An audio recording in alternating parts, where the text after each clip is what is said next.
Mindanao. Mindanao. Pansaporo.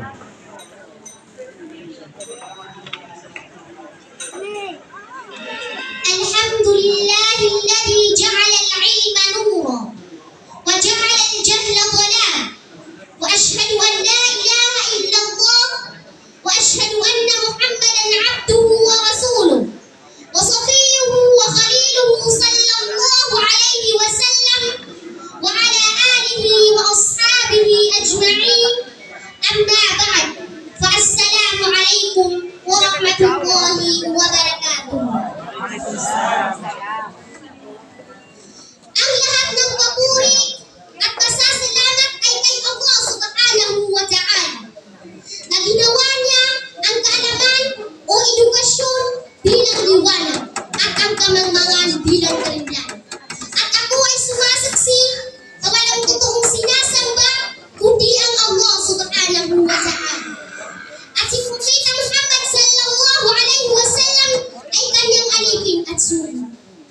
Naway ang kapayapaan at pagpapala ay mapasa kanya, sa kanyang pamilya at sa kanyang mga kasamahan, at sa lahat ng mga taong tumatahak ng tamang landas hanggang sa araw ng paghuhukom.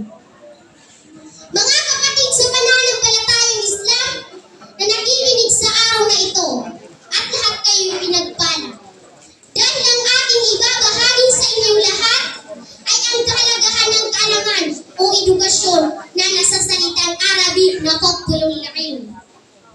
Tandaan natin mga kapwa ko na ang kaalaman o edukasyon ay obligado sa relihiyong Islam dahil madadagdagan at tataas ang ating karangalan at antas sa paningin ng Allah subhanahu wa ta'ala.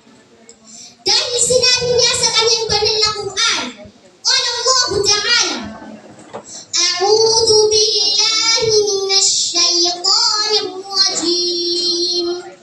Bismillahirrahmanirrahim. Yarfa'illahu alladhina amanu minkum walladhina utul ilma darajat. Wallahu bima ta'maluna khabir. Itataas ng Allah subhanahu wa ta'ala ang antas at karangalan ng mga naniniwala na kabilang sa inyo. At yaong mga pinagkalooban ng kaalaman o edukasyon. At ang Allah subhanahu wa ta'ala ay lubos na nababatid ng anumang inyong ginagawa. Dito sa talatang ito, ang pagpapakita sa antas ng mga may kaalaman at ang kanilang katangian at taas ng kanilang antas. Itataas ng Allah subhanahu wa ta'ala ang antas ng mga taong may alam sa mga taong walang alam. Ang sabi ni Ibn Mas'ud, kalugdanaway siya ng Allah patungkol sa ayat na yan. Annahu yarfa'illahu alladhina utul ilma 'ala alladhina amanu wa lam yutul ilma darajat. Ibig sabihin, katotohanan na ang Allah subhanahu wa ta'ala ay itataas niya ang antas at karangalan ng mga taong may kaalaman sa mga taong may pananampalataya ngunit walang alam ang edukasyon. Ang ibig sabihin, iniba ng Allah subhanahu wa ta'ala ang mga taong mananampalatayang may kaalaman sa mga taong nananampalatayang walang kaalaman at hindi na ito pinagpapantayin. Ang sabi ng Allah subhanahu wa ta'ala sa Surah Az-Zumar, verse 9, Qala Allah ta'ala, A'udhu billahi minash shaytanir rajim. Bismillahirrahmanirrahim. Qul hal yastawi alladhina ya'lamun walladhina la ya'lamun.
ta'yo.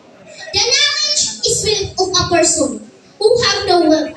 And the knowledge is strength of a person who have no strength. And the knowledge is beauty of a person who have no beauty.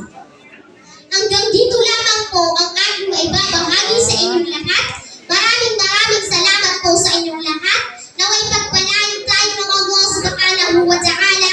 Assalamu alaikum wa rahmatullahi wa barakatuh.